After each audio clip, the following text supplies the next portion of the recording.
Welcome to the Hard Truth Podcast. This is Jeremy Fouts, and today we have a special guest, Sean Crane, with us. Sean Crane is a visionary and founder at Unstoppable 365 Official, motivational speaker, selling author, the author of the book Prison of Your Own. You can find that on Amazon. I encourage everyone to go to Amazon and get this book. And today we are going to be talking about how to leverage adversity into an asset. And Sean Crane is the best example. This story of an individual that overcome every adversity you can imagine. When I listened to his story and got to know Sean through some conversations, and I've watched everything he's put out on Instagram, Sean, I tell you, it's really kind of mind blowing how you can, be in the situations that you've been in. And I don't want to share your testimony. I want you to share your testimony, but to see the positive in that and turn the adversity into an asset, that's truly an amazing mindset. And I know the mind is something powerful, and most people will get into those adversity situations and feel defeated, and you did the opposite, and you're making an impact in a lot of people's lives. So thank you for being on, Sean. Give us a little bit more background. I know you said the weather is awesome in California, so you ought to be in a good mood today. It's actually pretty good weather here in Texas as well. About to head to the baseball fields, and thank God it's not 30 degrees, it's 70 degrees. But Sean, I tell you, I cannot wait for my audience to be introduced to a strong mindset like what you have, and proven that you can overcome any adversity that comes your way. Let's go. What up? Yeah, man, absolutely, brother. First of all, thank you for having me. And yeah, I'm in a good mood today. I'm in a good mood every day, brother. That's like one of the secrets is gratitude and focusing on the good in your life versus the challenges, the problems, or like what's going wrong. I think a lot of people struggle with that. And, I'm going to take you back to kind of like my story, my journey, and how I was able to develop a gratitude perspective, a mindset that just allows me to grow through stress and adversity versus being beat down by it. And then really how I've been able to create a life by design, man, because honestly, today I have everything I ever wanted. Beautiful wife and children. We got one more child due in March. It'll be our fourth child.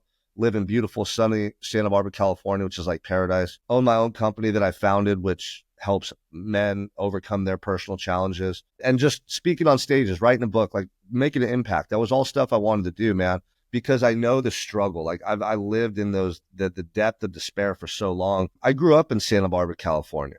So I grew up in a beautiful place with tons of opportunity. And as a kid, I just wanted to be a professional athlete.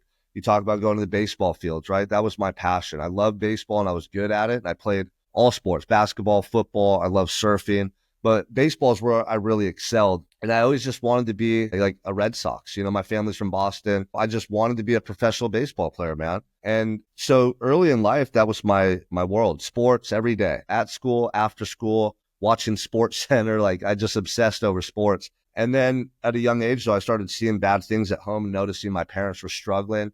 They were different than like my aunts and uncles or my friends' parents. Come to find out they're battling drug and alcohol addiction.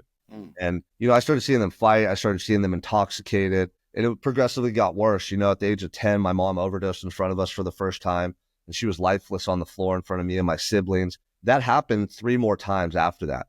And so my whole world just started turning dark, man. And it was a world where I was now scared and worried a lot versus feeling supported, encouraged, and like I could go after my dreams, And so then at 14, my freshman year in high school, I came home one day and my dad had a pistol and he was blacked out drunk and he was arguing with somebody. And we were worried there was going to be a shootout or something. The cops came and I thought he was going to be killed in front of me.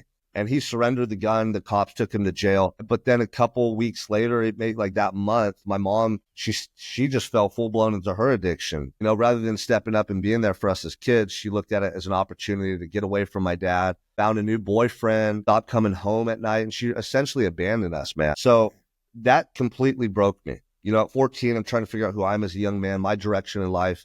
I lose both my parents, my mom to the streets, my dad to prison. He ended up going to prison. So that set me just in this downward spiral where I stopped going to school, stopped playing sports, stopped hanging out with my old friends. I stopped going around anybody that would ask me questions about my parents or my life or ask me, what's going on, Sean? I didn't want to talk about it. I wanted to pretend it wasn't happening because it was so painful. So I suppressed it. And then I found when I would use drugs and alcohol, it would numb me out and help me to kind of forget about my problems. So that became a pattern. And from 14 to 23, I was just constantly trying to get high on drugs and alcohol. I was getting in trouble at school, getting in fights, just on a really bad path, man. And I knew deep down in my heart that wasn't who I was supposed to be, but I just felt like I could never fix it or change in that moment. And then so fast forward after high school, I'm just going through the motions of life, working jobs, making money, but I still have this underlying addiction and this trauma, this pain that I hadn't dealt with. And I was at this party when I was 23 here in Santa Barbara in this really beautiful area called the Mesa. It overlooks all the Pacific Ocean, multi-million-dollar homes. And it was a college party. And these groups of guys start arguing and fighting with each other. And I'm like right there watching the fight. I'm not trying to be in the fight. I'm trying to watch it. I'm drunk and I'm just reckless in that moment. I'm getting too close. These guys start fighting and I get tackled from the side. And I thought they were jumping me. I thought they had just mistaken me for somebody involved in the fight. And I'm wrestling around with this guy. And I finally get up and I'm covered in blood. And I literally like run away because I'm terrified and everybody at the party's running. And when the cops came to the scene, they found 2 guys were stabbed. And one of them was in critical condition. They actually took him to the hospital and they were using the defibrillators on him. Like they thought he was dead. And, the next day they charged me with attempted murder because that individual, either him or whoever he was fighting with, was who was tackling me and who I was wrestling with on the ground. And everybody at the party said, we saw Sean wrestling with the guy. He like had blood on his shirt. He ran away. It was something out of a movie or a novel. Like it was worst case scenario. You never in a million years could have imagined that could happen to you. Like the way all the little details unfolded, the way that I got tackled, that I was the one seen wrestling with this guy. Nobody saw the attack, the initial stabbing. It was crazy, man. And I thought when I went to jail, they were just going to try to press me for information and get me to tell them who committed the crime. But after I go to court a couple of days and I start like hearing the evidence they have and the facts of the matter or what they thought were the facts, I found out that they really thought I was the main culprit who committed the crime.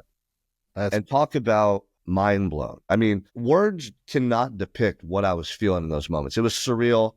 It was almost like having an out-of-body experience, but then the worst pain you could ever imagine, thinking that you might do the rest of your life in prison for something you didn't do. Gosh, dang.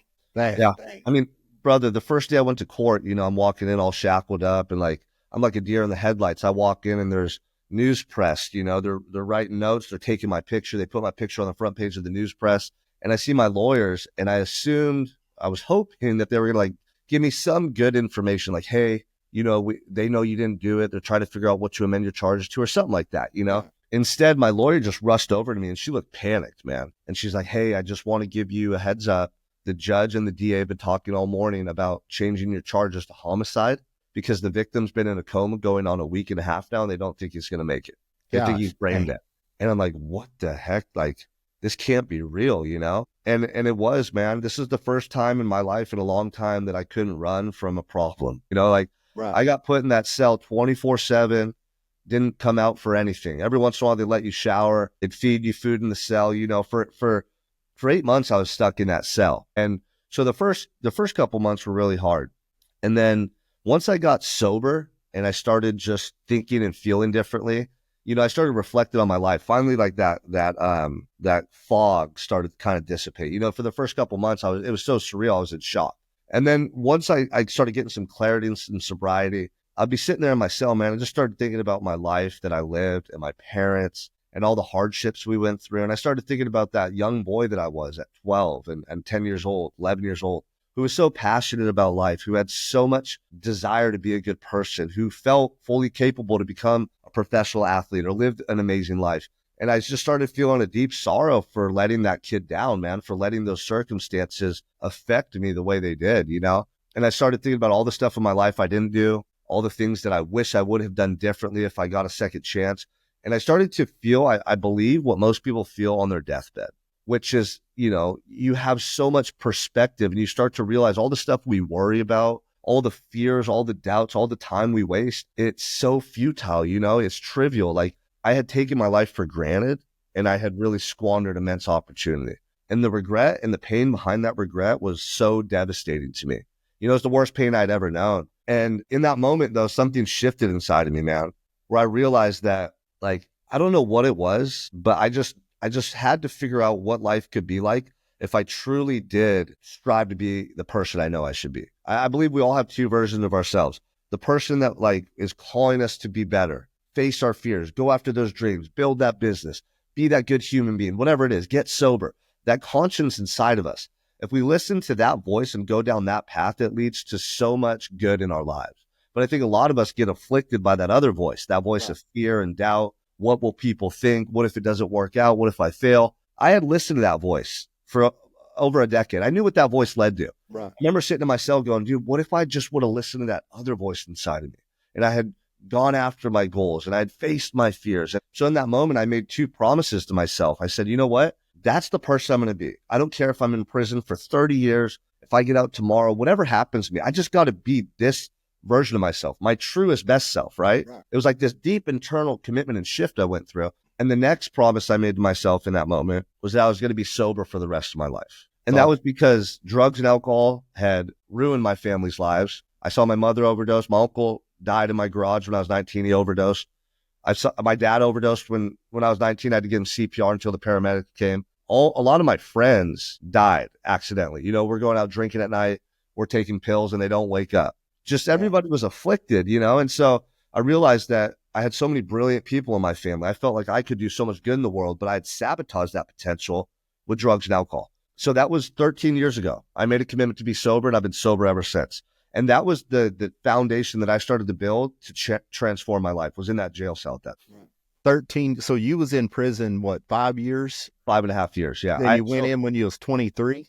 23, and I got out right before I turned 30. And you did not have a family at the time, or you already had a wife and kids? No wife, no kids. Thank God, man. Because like doing time when you have wife and kids is torture. I saw guys go through that. Okay. So sobriety, man. I mean, let's talk about that for a second. I watched one of your reels talking about sobriety is your superpower. And I watch so many men that they might not be in a prison, but they are in a prison because they come home at night, you know, they go straight to the alcohol, they drink till they go to bed, they do the same thing the next day, and they actually are in prison, but they're not. I mean, so I guess you seeing all that problem with what drugs and alcohol does to your family, that's what really was an eye-opening experience. But what gave you that? Because the reason I'm asking this question, I work with a lot of men. What gave you that desire to overcome, you know, that temptation and say, I'm going to be sober regardless? Yeah, I mean, a lot of men don't know how to overcome that, you know? Yeah. I mean, well, first of all, we use drugs and alcohol. Anytime you become an addict, whether it's drugs, alcohol, food, porn, all these afflictions that people suffer from, there's a deeper reason behind why we're using. For me, I was using to numb out pain. I didn't want to think about how my life had just completely flipped upside down, and it went from being hopeful and optimistic to dark and gloomy overnight. I remember like being a young person, like 14, 15, when my mom wasn't coming home, my dad was in prison. I couldn't sleep, man. I'd be sitting there wrestling in bed, and I'd go into the bathroom, dude, and just like clench my fists and start crying with so much anger and pain. You know, how could they do this? How could this happen? Like, it was disbelief. And so rather than feel that every day, I just numbed it out. And when I got in my jail cell, man, I had so much time to think and reflect. And this is something I experienced that really transformed my life. And this is what most addicts have to go through to change. It was, number one, coming to terms with what had happened, being able to make an amends or forgive people that were involved, and truly accepting the stuff I could no longer change from the past, and just making peace with it so I could move on. And it was because I was sitting there in a jail cell facing life in prison. Now I had a bigger challenge in front of me that required more energy and attention to overcome than the stuff I had gone through in the past. Life in prison, your life's over, bro. There's nothing after that. So what happened is I sat in that cell and I started thinking about my parents. I started thinking about all the stuff they did that I was angry and upset about and I hadn't forgiven them about. And I just decided to write them letters, and I didn't know what I was doing at the time, but I was writing them letters basically saying, hey, this isn't your fault that I'm in jail. All this stuff that we went through in the past, I'm not mad at you about it anymore. Like, I'm going to figure this out. And I did that because I didn't want them to self-destruct further and just like overdose or go off the deep end while I was gone. I didn't want them to blame themselves. But in the midst of writing that letter, what I was doing is I was releasing all that emotion, all that bottled up anger and resentment. And I was finally addressing the stuff that I had never talked about for years. And so I realized that the forgiveness wasn't for them. It was for me, so I could let go and move forward. And I swear, man, I felt this huge weight lifted off my shoulders. It was like if you've ever kept a secret and you finally just confess it to somebody, you kind of feel relieved, right? Even if it's something that you did that was bad or something that you feel ashamed about, just being able to express it, it helps you no longer kind of be a victim or ashamed. You can move on. And that's what happened to me. I felt this huge weight lifted off my shoulders when I did that. And I thought, okay, like the past is the past. I'm not looking backwards anymore. I got to look forwards and figure out how to overcome this thing. So for my whole life, when I was using drugs and alcohol after the first couple of years, I knew I wanted to get sober one day. I knew that that's not who I wanted to be. I didn't want to end up like my parents, right? Right. But I was. So I had to figure out why I was using drugs and alcohol, what internally was still affecting me to the point where I wanted to get numb all the time. And I had to address that to then just give me any little sliver of hope to get sober and maintain that sobriety. And then the next step, because they do this in NA and AA, right? Or therapy. But the next step is crucial, and they don't do this in a lot of those settings. It's consistent progression towards someone you're extremely proud to become. So there has to be that amends, that inner healing. You have to finally get to a point where you can forgive people and just accept the past and make peace with it. But then the key is, from that moment forward, doing things every day that align you to like a vision and a life you want and help you to incrementally create a sense of pride in who you're becoming and getting results and improving yourself. That's the progression that leads to fulfillment, that pulls you away from addiction. Right. So you come out of prison around age 30. You own a business. You now have a wife and about to be 4 kids. Is that right? Yeah. And so a lot of people, they can come to that peace a lot of times in prison. They can become sober in prison, but a lot of times when they get out, it's almost like they want to celebrate and then they go down a different road. You said, no, I'm not going down a different road. This is the path that I'm choosing. This is my purpose in life. This is the vision I have for myself. I'm going to be the best I can be. But when you come out of prison and started that life, tell us a little bit about, how did you meet your wife? When did you decide to start a family? What gave you that desire to say, this is what I'm going to do to make an impact on others? And then how did that progression start in your life? Yeah, well, I had so much time in jail to think and get really clear on what I wanted. I wanted a family more than anything because I wanted to do things the right way. I wanted to raise my children and make sure they experience love at the highest level, not the pain that I suffered from. I wanted to, I had a girlfriend before jail that I didn't do things the right way. And when we broke up, it really hurt. And I had sabotaged that relationship. And I remember sitting in jail just thinking, when I meet the next woman that I'm going to spend my life with, dude, I'm going to give her everything. I'm going to treat her like a queen. And I don't just mean material stuff. I mean the best version of me. Learn from my mistakes. I knew what not to do, right? I'm not going to repeat that same thing. So I had all that time in jail to think and reflect and get clear on what I wanted. And then in my journey of becoming my best self in jail, working out every day, reading books, I took college courses and got 4 associate's degrees through a correspondence program. That's awesome. Psychology, social and behavioral sciences, business. I was studying everything. The other guys started asking me, Sean, why are you doing all that? How are you so disciplined? And do you have a job waiting for you when you get out? Do you have a plan? What are you doing? Because I was different, man. They could tell I was going somewhere. I was focused. Right. And that allowed me to start mentoring a lot of youngsters in there. And they'd work out with me, books to read. And some of them would give me, some of them would take college courses with me. And I started seeing them change, bro. Guys that are from bad neighborhoods, from gangs, who had many, many years left in prison, who had committed bad crimes. I started seeing them talk differently or have moments where they're actually smiling and laughing, building genuine confidence, getting smarter, getting fitter, whatever it was. And I thought, wow, this is incredible. I'm sharing with these guys what worked for me, and it's helping them in their life. And that was the moment, my greater calling in life was unveiled to me, and that was to be of service for others. I knew definitively in that moment, brother, that I wanted to coach and impact lives. I wanted to speak on stages. I wanted to write a book. I wanted to do as much good for as many people as possible. And so that was the mission when I came home. When I came home, for the first 2 months, I was staying in the trailer in my aunt and uncle's property, and I'd come out with $200 to my name and nothing else, like a pair of clothes, and that was it. Then my brother and sister bought me for my checkout, my gate clothes when I got out. And I'm working with my uncle doing tree work, hating it because that's what I did before prison. And I'm like, man, this is not my purpose. What am I doing? Every day I was there, it was miserable. And mind you, I just got out of prison, dude. Most guys are going to just be happy to be free. I'm sober. Let's just take it slow, right? Not me, dude. I was making it for lost time, and I had this massive vision. I knew I had to go fast and go all in.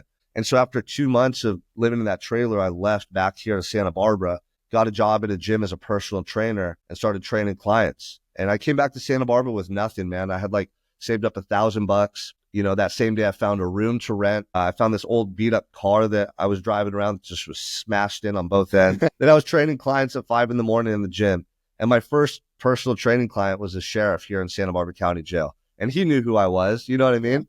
So I just started rebuilding my reputation and showing people the real version of me, man. And after 6 months of doing that, I left that gym and started my own fitness and personal training company where I was going to all these different gyms, hustling up clients, making an impact. And that's when I met my wife as well. We had gone to elementary school, junior high, and high school together. And we had actually spent time together right before I went to prison. I was wild back then. I wasn't in a position to be like a boyfriend, but there was a spark. We had chemistry, man. We were connected. So when I got home, I just happened to bump into her at a breakfast spot, like a coffee shop. And it was perfect timing. She just wanted to find someone to build a life with. That's all I wanted. And right away, we just connected. We were inseparable. So like all these stuff's falling into place, man. I'm getting a little bit of traction in my business. I'm starting to make a little money. Me and Jessica are together. She's pregnant all of a sudden. Like this is in the first 18 months. And then COVID hit. And so COVID shut down all the gyms and I lost all my clients and revenue overnight. And I remember sitting there, bro, like 4 a.m. in a like my wife's glider, like rocking chairs in the living room. Oh, yeah. And I'm just like stressed out, like looking at my app for my bank account, $1,500 in there, rent's coming up, bills are coming up. When I got with Jessica, I told her, hey, I'm going to take care of you. When you have Scarlett, our baby girl, you're not going back to work. She was a GM at 3 restaurants. And when we first got together, she was kind of taking care of me a little bit, right? And I told her, I'm going to take care of you forever. Like, you're not going to have to work if you don't want. I'm going to build this vision. Like, I got this, right? And I was sitting there in that moment when I lost all my clients and everything. And I was just like, damn, God, like, I went through the hard stuff in prison, Like, what's going on? It was supposed to be different than this. I felt like everything was just caving in on me. And in that moment, I was so close to calling my uncle back and going and doing the tree work that I hated.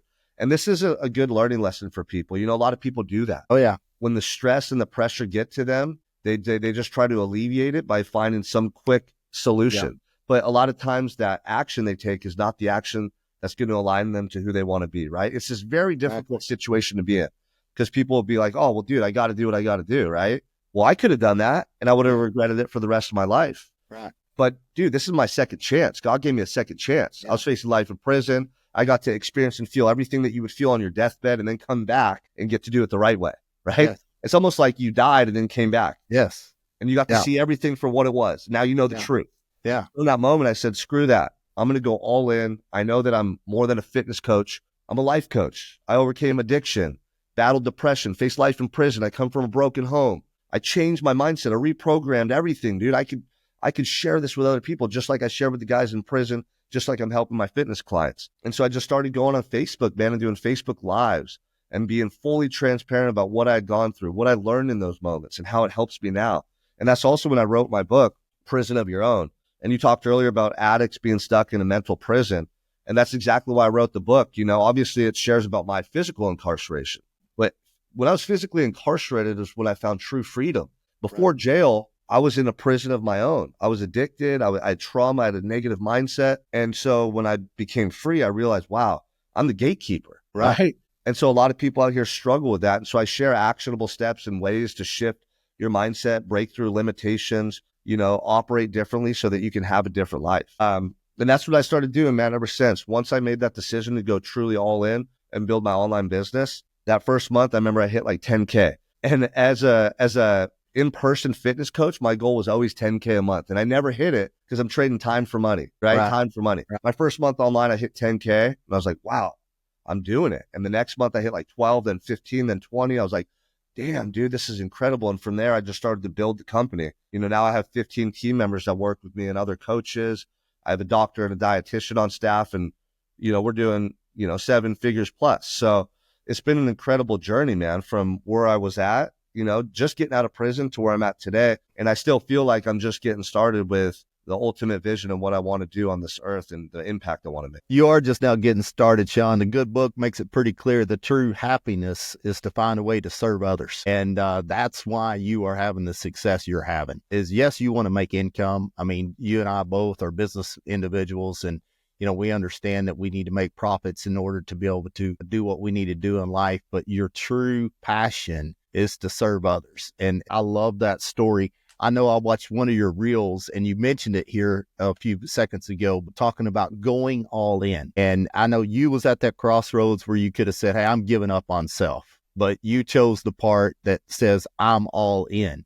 Can you explain to the audience what kind of mindset shift it takes and how powerful it is to say, I'm not giving up on self, but I'm going all in? Yeah, it was the most powerful, life-changing decision I've ever made. Here's the thing. What it's really about is not letting fear or doubt stop you. We Right. all know what we want to do. You know, we're almost given this message and this intuition. I believe it's from God. Everybody, most people know the changes they should make and what they should do. Like they have this feeling inside of them, but most people ignore it. They suppress it. They numb it out, or they're like, I can't do that. Oh, what will so-and-so think? And they Yeah. let the fear and doubt stop them. Going all in is being willing to face that fear and just recognize that you can have those feelings and push through them anyway and do what you know you should do. And then not just do it, but do it to the best of your ability. This is the thing. You know, the way we do anything is the way we do everything. When I Yeah. was in jail, I was cleaning my cell floor like it was a palace because I knew that reflected upon who I am. Right. Every book I'd read, I'd look up words in the dictionary and started memorizing these words. Every set of push-ups, every workout. I just got so attuned to the little details, the nuanced details of my life and how they incrementally built me up over time. And then here's the thing. The more you make decisions based on who you want to be versus someone you're going to regret, which is the fear and doubt path, it gets easier because you're starting to do things like that more and more and more. Then that becomes almost an extension of who you are and how you operate. Right. And I truly believe that if people are willing to go down that path that their heart is calling them to take, they will live the most incredible life, brother. And it doesn't mean it's easy. There's going to be a lot of tests and a lot of adversity. I've been through it still to this day. Oh, yeah. But the level of gratitude, the fulfillment, the way that you can feel on a daily basis is incredible. And no drug, no high, that no mind-altering substance ever compares to the feeling of being in alignment with your truest best self. Yeah. Yeah. I was talking to a dad the other day. It's been struggling with some alcohol addiction. And he told me, he's like, I feel like I can only drink alcohol to have a good time. And I told him, I was like, man, I'm going to promise you something. The best high in life is being high on life. Getting up in the morning, taking your right food intake, your right supplements, hitting the gym, getting a personal development book, striving to be the best you can be, and going all in on living the best life. There's no better high. And I can see that, man. I get goosebumps when you're talking, Sean, because you get that. And now your passion is to continue to serve others, man. It's a powerful testimony. And I cannot, wait to hear the audience feedback and to continue to watch you grow your business and yourself. I mean, that's what it's about, man. And in closing here, I know I want you to share with the audience, you got a powerful testimony and make an impact on a lot of people. I own a nutrition company. I do this podcast to introduce people, to the audience that can reach out to get some help. And how would you introduce, or how would the audience be able to get in touch with you if they say, hey, Sean, your message resonated perfect with me and I'm ready to go all in. I want you to be able to help me.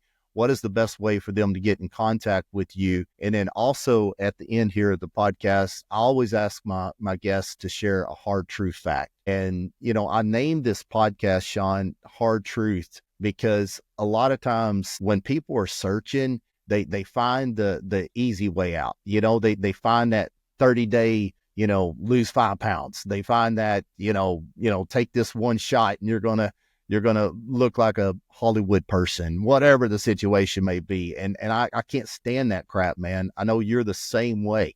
That's why you're doing 1,000 push-ups in your cell every day. You're doing 1,000 crunches. You're doing the hard work. You recognized in that cell that the only way I'm going to get to where I want to get to in life is become the person I know I need to be. So share with us the way to get in contact with you. That way you can mentor someone to help them in those struggles of life, to turn those adversities into an asset. And then let us know what a hard truth fact, if you were sitting down in front of every person that's listening to this right now, what would you pour into them to say, hey guys, here's the hard truth fact and it's worth it? Yeah, dude, absolutely. On Instagram, Sean, SEAN is how I spell my name, _Crane_official.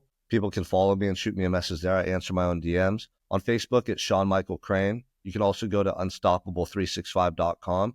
Those are all ways you could reach out to me. Yeah, I mean, there's a lot of things I like to share with people, man. That's why I put out so much damn content, you know? Your podcast is called The Hard Truth. And, you know, I'm hard on the guys I mentor and coach because that's what they need. Straight up, you know, I don't like to use a lot of profanity, but I'll say, like, dude, you don't want to be a weak fucking man in this world. You want to be a strong man. That's who you'll admire.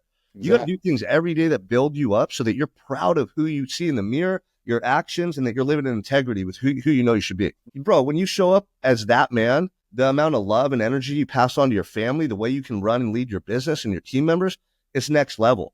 You know, but something I want people to think about is, you guys know this, everyone listening knows this, but you're continuing to make decisions that most likely prevent you from being your best self, right? That's the problem. And life is not, I don't care what you've been through. Look what I've gone through, man. This is what I learned. Life is not about what you've gone through, right? It's how you react to those circumstances that define who you become. And oftentimes the adversity, the struggle, the stress, if you lean into it and you're able to grow and learn through those situations, they become assets that serve you later on in life. So don't wish for an easy life, right? Wish for the strength to get through a difficult life so you become someone that you admire. Right? That's what I want to share with people. But I like the fact that your podcast is called The Hard Truth, because I think a lot of people just shy away from hard work. And that's what it takes. You got to be a strong individual and you got to be willing to work hard for what you want in this life. Otherwise, you're not going to get there because no one else is going to do it for you. Absolutely. One of my favorite quotes from Jim Rohn is, don't wish it was easier, wish you was better. I mean, that's what it sums down to. And I got a message on TikTok. I put out some content too, Sean. I'll let you weigh in on this. I put out a message that basically, you know, a fit dad is the best dad. And I don't remember exactly all the message because I just shot it here as something that come to me, but basically saying, you know, you need to be fit. And then I got all these negative comments this morning. I was looking and saying, oh, I know a bunch of fat dads that are good dads. And I'm like, oh, God, you don't get it. Society is pretty delusional right now. And here's the thing, like, yeah, okay, you can be a fat dad and still show your love your kids and be present. But your example alone sets them up for failure in life, because they're going to think that's okay. And what if they get bullied at school because they're fat? What if they develop some health issues because they eat all that crappy processed food that made you fat? And then they end up getting cancer or diabetes, right? Like that argument is ridiculous. And that's an argument trying to justify and perpetuate weakness. And so, dude, here's the thing for your viewers to listen. Like the ultimate man wins across the board. His physique inspires others. His daily habits, right, depicts who he truly wants to be. The way he shows up for his family, the way he can run his business or make a lot of money to take care of more people. We want to win across the board because then we can help more people, right? And so nowadays, like, you have this huge gap between where average people live and then others who are setting the standard at a really high level. I know everyone's capable to live here. So I'm always going to hold this standard because I believe in other people. I was once someone who was broken and just at the lowest point possible, and I changed. And I know if I can change, others can too. Yeah. Sean Crane, man, you've been incredible. It's been an honor and a privilege to have you on the Hard Truth podcast today. And I cannot wait to send this message out to the audience to get feedback. And guys, reach out to Sean Crane. Go to Amazon to buy the book, Prison of Your Own, and follow Sean. We'll put it all in the call notes as well, or in the podcast notes, his Instagram handle, and then also the book on Amazon, Prison of Your Own. Go out and become the best version of yourself. Thank you guys for listening to Hard Truth Podcast. Share this with your friend or family. I know there's a lot of people listening to this podcast that have friend and family members that would love to learn how to leverage adversity into an asset. Thank you, Sean Crane. Thank you for having me, brother. Appreciate it.